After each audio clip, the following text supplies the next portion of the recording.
मेरे सारे मजदूर भाइयों को मेरा नमस्कार।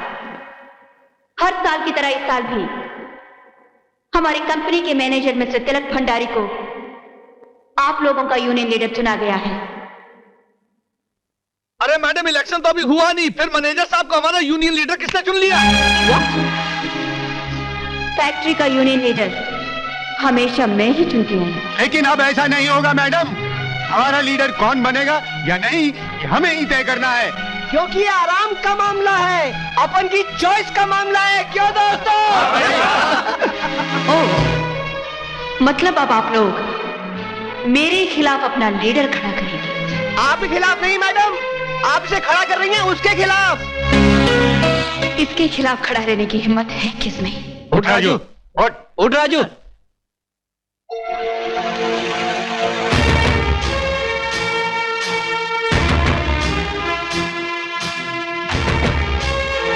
मुझे पूरी उम्मीद थी कि ये बदतमीजी तुम ही करोगे। मैडम, मैं अपनी मर्जी से नहीं, इन लोगों की जिद की वजह से खड़ा हूं। ये सब कहते हैं कि इन्हें आपके मैनेजर की शक्ल पसंद नहीं। क्या आप लोग इस आदमी का साथ देंगे जो मेरे मैनेजर के खिलाफ खड़ा हो रहा है? हाँ। बर्बाद दिया ना, सिर्फ 5 आदमी मेरी हिमायत में चिल्ला रहे। अरे ये इलेक्शन है राजू, इसमें जो नजर आता है ना कभी सच नहीं होता है। तू फिक्र मत कर, सारे मजदूर मैडम के डर से चुप है, लेकिन वोट तुझे को देंगे। अरे यारो, भूल न जाना, इसी बल्ब लाना, अपना वोट राजू को जाना, उस मैनेजर को हराना। एक बार मेरे मैनेजर को ये इलेक्शन जीत जाने दो, फिर देखो तुम्हारे साथ में क्या करती हूँ।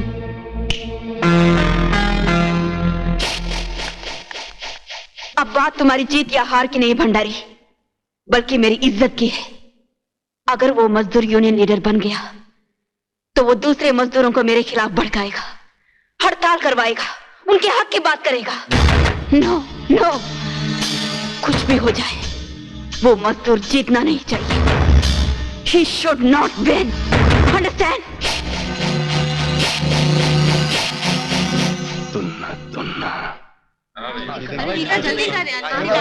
चलो भाई, क्या करके आगे बढ़ते जाओ, चलो जल्दी करो। जैसे मैंने कहा वैसे ही करना। एक एक आदमी 10-10 वोट डालना। तुन्ना तुन्ना, समझे ना? मौजूद है यार। तू कौन सी डिपार्टमेंट में काम करता है? फिटिंग सेक्शन में। राजू, जरा फेस इधर करना। अरे ये तो वही आदमी है जिसे उस दिन मैंने रोड पे मारा था। किसका आदमी है तू? किसने भेजा तुझे? फैक्ट्री का वर्कर बनकर बोगस वोट डालने आया? तेरी तो, तुम्हारी तो मैं। अरे ये भी अपनी फैक्ट्री का नहीं है। अरे ये भी अपना आदमी नहीं है।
यही है राइट चॉइस बेबी।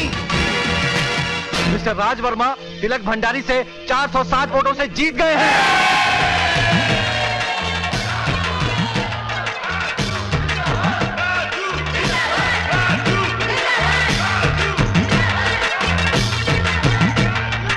मैडम ये इलेक्शन वो बेईमानी से जीता है। नहीं भंडारी, नहीं, इस तरह जोश में आने से कुछ नहीं होगा।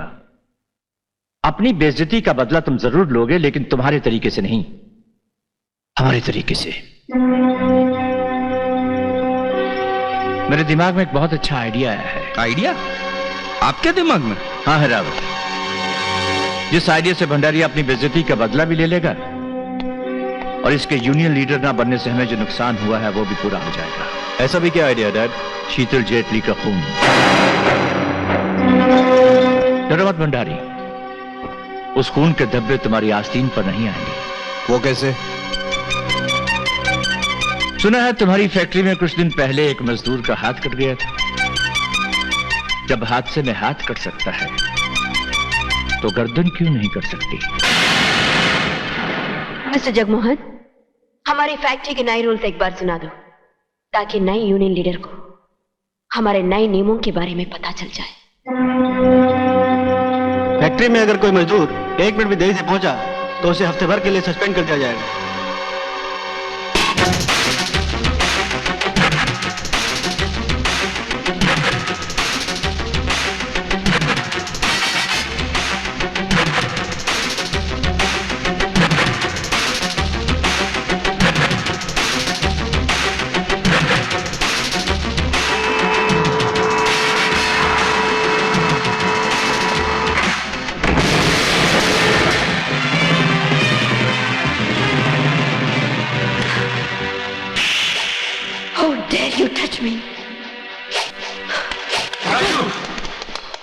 शीतू, क्या हुआ शीतू बेटी?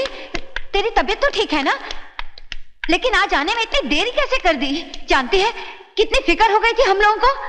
क्या बात है बेटी, इतनी देर तक ऑफिस में क्या कर रही थी? बहुत जरूरी फैसले पे गौर कर रही थी। जरूरी फैसला? हाँ पापा, आप हमेशा मेरी शादी के लिए परेशान रहते थे ना, मैंने शादी का फैसला कर लिया। सच? मगर शादी के लिए तो एक लड़का उस लड़के को आप अच्छी तरह जानते हैं। जानता हूँ। कौन है वो लड़का? मेरी फैक्ट्री का नया union leader Raju. Raju? You mean Raj Verma? मैं जानती थी आप ये सुनकर जरूर चौंकेंगे, मगर फिक्र मत कीजिए पापा, ये कोई जल्दबाजी में किया हुआ फैसला नहीं, बल्कि ठंडे दिमाग से सोच समझ कर किया हुआ फैसला है।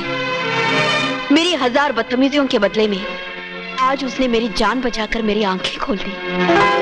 आप हमेशा कहते थे ना कि मुझे जैसा लड़का चाहिए वो इस धरती पर नहीं मिलेगा। नहीं पापा, ये वही लड़का है जो सिर्फ मेरे लिए पैदा हुआ है।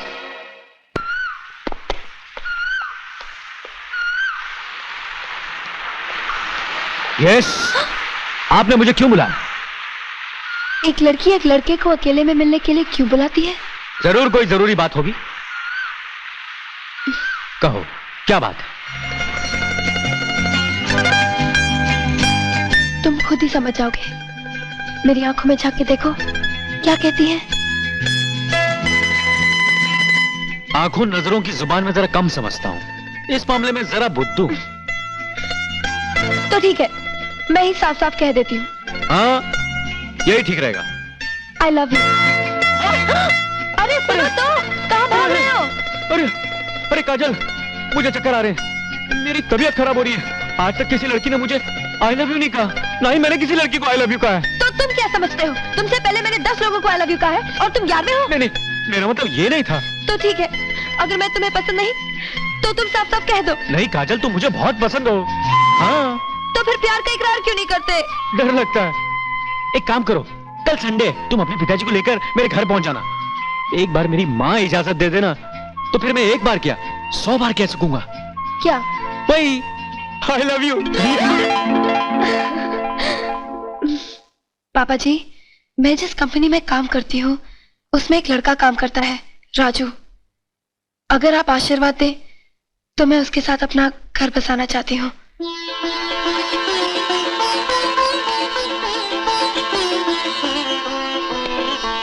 ये क्या काजल, ये सब खत में लिखने की क्या जरूरत थी? पापा जी, ऐसी बातें एक बेटी तो सिर्फ अपनी माँ से किया करती है। आज अगर वो होती तो खैर, इसलिए मुझे खत का सहारा लेना पड़ा।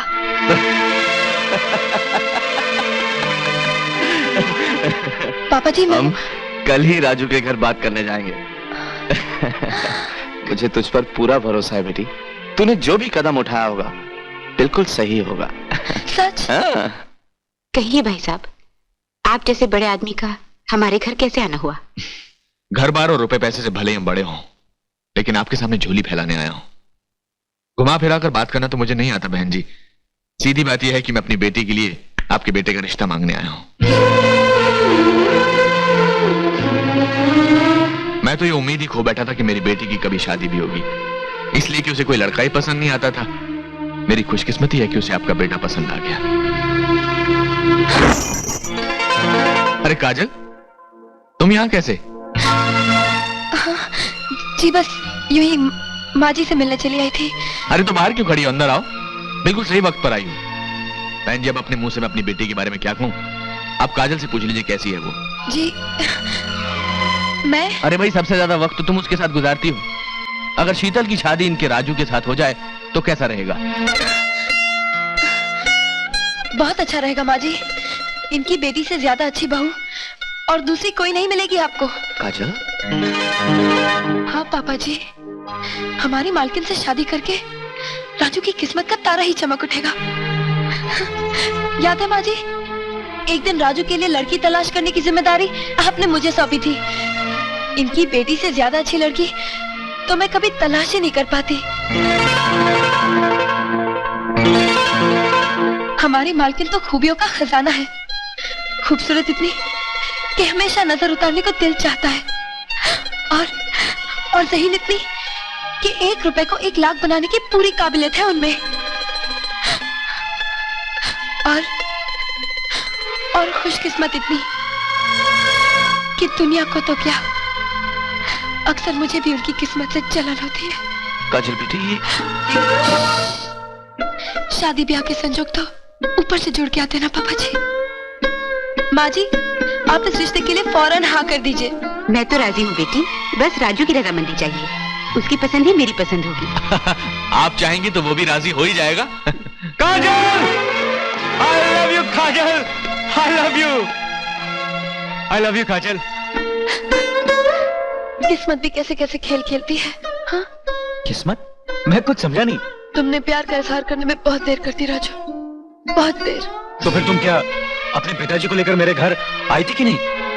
आई थी, मगर माँ जी को अपनी दिल की बात बताने से पहले वहां से लक्ष्मी नारायण जी आ गए अपनी बेटी के लिए तुम्हारा रिश्ता मांगने। वहां जाके मुझे पहली बार पता चला कि मेरी तरह मैडम भी तुम्हें बहुत प्यार करती है। बस मैंने अपना इरादा बदल दिया। माँ जी को अपने बारे में कुछ नहीं बताया, बताती भी तो क्या, दोनों रिश्तों में जमीन आसमान का फर्क था। राजू, राजू, राजू सुनो तो, राजू, राजू रुक जाओ। सेठ लक्ष्मी नारायण, लक्ष्मी नारायण। अरे राजू बेटा तू, अरे बानो बीट, देखो तो कौन आया, दामाद जी आए हैं। जी, ये ले। बेटा तुम खड़े क्यों, बैठो ना। मैं यहाँ बैठने के लिए नहीं आया हूँ, बल्कि आपसे ये कहने आया हूँ कि जिस आसानी से आप अपनी बेटी के लिए बचपन में चॉकलेट और बड़ी होने के बाद कारें खरीदते हैं, उतनी आसानी से आप उसके लिए पति नहीं खरीद सकते, समझे आप? अरे क्या हो गया तुम्हें? तुम्हारा दिमाग तो ठिकाने पर है कि नहीं? मैं तो समझा था कि मेरा दामाद बनने की खुशखबरी सुनकर तुम खुशी से पागल हो जाओगे। इतना बड़ा पागल नहीं हूं मैं कि मौत की सजा सुनकर खुश हो जाऊं। अरे ऐसा मत कहो बेटा, हमारी बेटी ने जिंदगी में पहली बार तो सही फैसला किया है और अब तुम इनकार कर रहे हो। देखो यकीन करो, हमारी बेटी का दिल सोने जैसा है, बस थोड़ी सी जिद्दी है, इतनी सी। और क्या कमी है हमारी बच्ची? मुझसे ज्यादा आप उसके साथ रहिए, इसलिए उसकी कमियां भी आपको मुझसे ज्यादा पता होंगी। मगर एक जो सबसे बड़ी कमी है वो मैं आपको बता दूं, आपकी बेटी में किसी की पत्नी बनने का हुन नहीं है। एक काम कीजिए, आपके पास तो करोड़ों रुपए हैं, अपनी बेटी का दिल बहलाने के लिए किसी चिड़ियाघर से कुछ बंदर अंदर ले आइए। अगर उनसे भी इसका दिल ना बहले तो ट्रेन के में ऐसे कुत्ते ले आइए जो इसके इशारे पर नाच सके। इसे पति की क्या जरूरत है? जरा फेस इधर करना। मैं यही सोच रहा था कि ऑफिस में इतना बड़ा हादसा होने के बावजूद भी ये घायल शेरनी खामोश क्यों है, मुझे पंजा क्यों नहीं मारा? अब समझ में आया? लेकिन मैडम, तुम शेरनी बनकर भी ज्यादा से ज्यादा किसी गीदड़ या कुत्ते का शिकार कर सकती हैं, इस शेर का नहीं।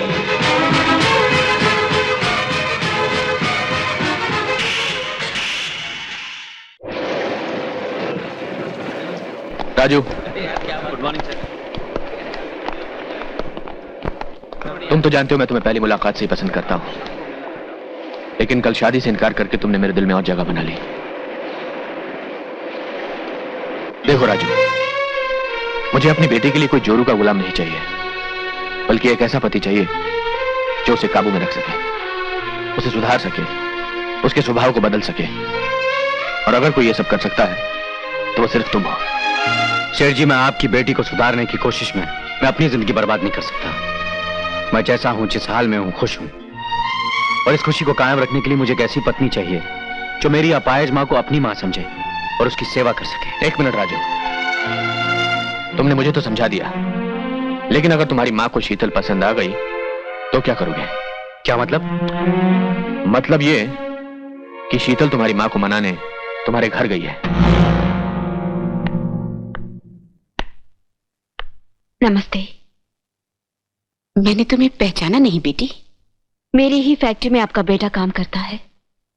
अच्छा अच्छा, तो तुम ही हो मेरी होने वाली बहू? जी हाँ, ये मैं, मेरे पिताजी और आप सोच रहे हैं, लेकिन आपके बेटे ने हमारी सोच से अलग कुछ और ही सोचा है।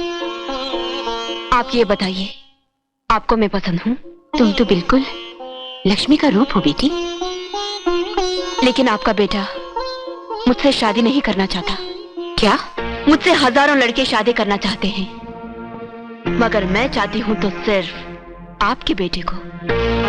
इसलिए कि मेरी फैक्ट्री का वही पहला मजदूर है जो मालिकों का दिया हुआ बोनस सूद समेत लौटाता है। वो मेरी मोहब्बत को नहीं समझता, लेकिन सुना है कि वो आपका लाडला है, आपकी किसी बात को नहीं टालता। क्या आप बता सकती हैं कि आप अपने बेटे से कितना प्यार करती हैं?